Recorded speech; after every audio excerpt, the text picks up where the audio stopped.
सीता अगं ऐक. माफ करा, पण या बाबतीत मला आता कुणाचंही ऐकायचं नाहीये. मला ही सोयरीक नकोय आणि हा माझा निर्णय आहे.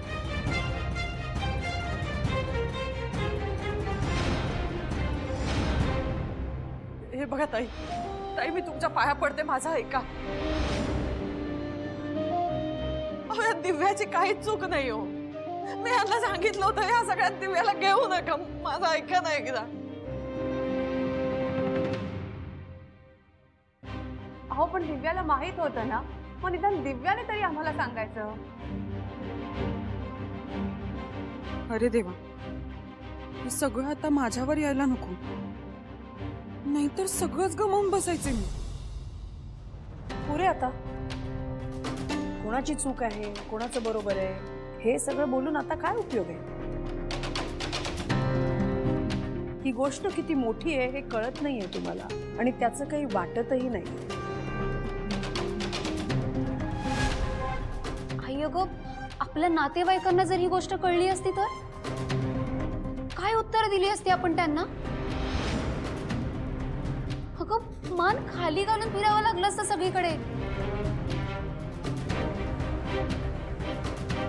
नाही नाही, अहो असं काही नाही. आम्हाला तुम्हाला सगळं खरं सांगायचं होतं. आम्हाला खरंच काही लपवून ठेवायचं नव्हतं हो.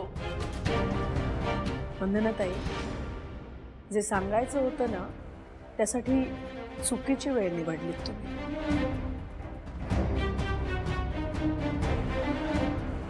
आई अहो पण बरं झालं ना, हे सगळं आपल्याला आधीच कळलं.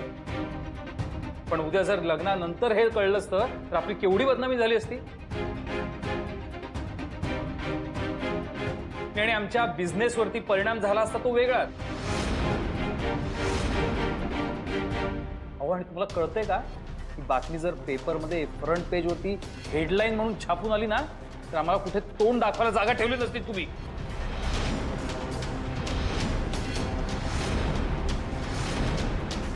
ताई मी विनंती करते, माझा ऐका ना. मी पाया पडते तुमच्या, आणि लग्न नका मोडू.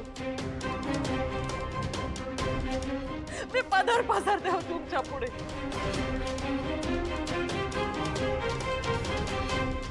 तुम्ही मला वाटेल ती शिक्षा द्या, मला चालेल, पण हे लग्न असं मोडू नका हो. मी पाया पडते.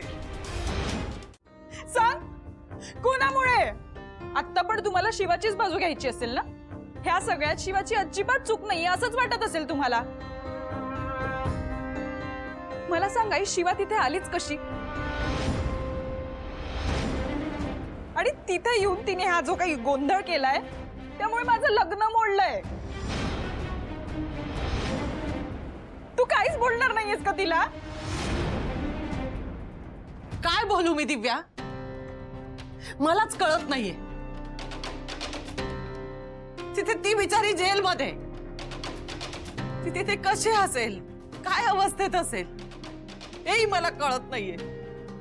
हे लग्न मोडलंय, सगळी आपली चूक आहे. मला त्यांची माफी मागायची आहे, त्यांची समजूत काढायची. ती कशी काढायची हेही मला कळत नाहीये. काय बोलू मी? आई, आता त्या देसाईंना समजवण्याचं ना तू विसरूनच जा. ते आपलं ऐकूनही घेतील की नाही याची गॅरंटी नाहीये मला. माझ्या नशिबाने माझ्या आयुष्यात आनंद येतो, पण तोही तुम्हाला बघावला गेला नाही.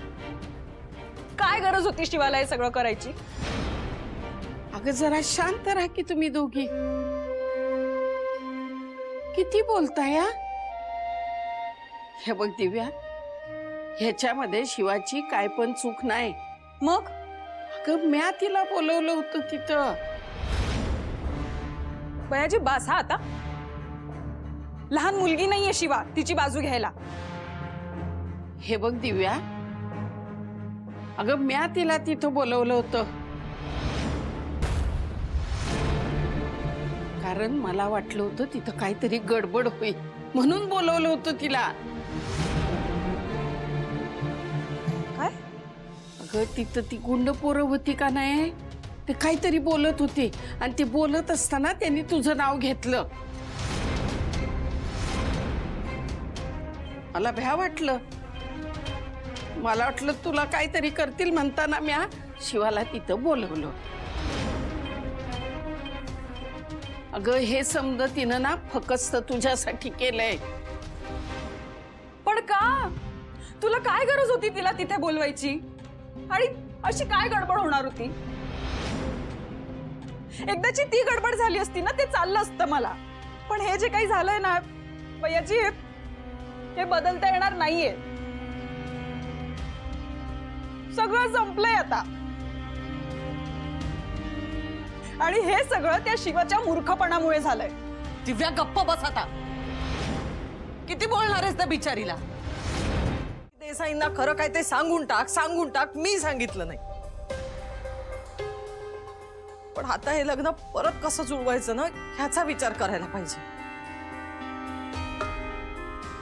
मी ना त्याच्या पुढे हात जोडते, त्याच्या पाया पडते. पण काही झालं ना तरी हे लग्न तुटू द्यायचं नाहीये मला. आणि आता तुम्ही आपापसात भांडत बसू नका.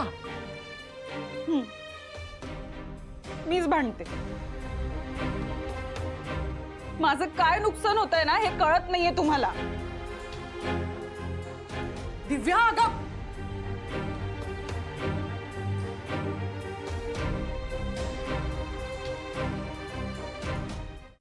वंदे, तिथं माझी ती पोर जेलात बसलीये ग.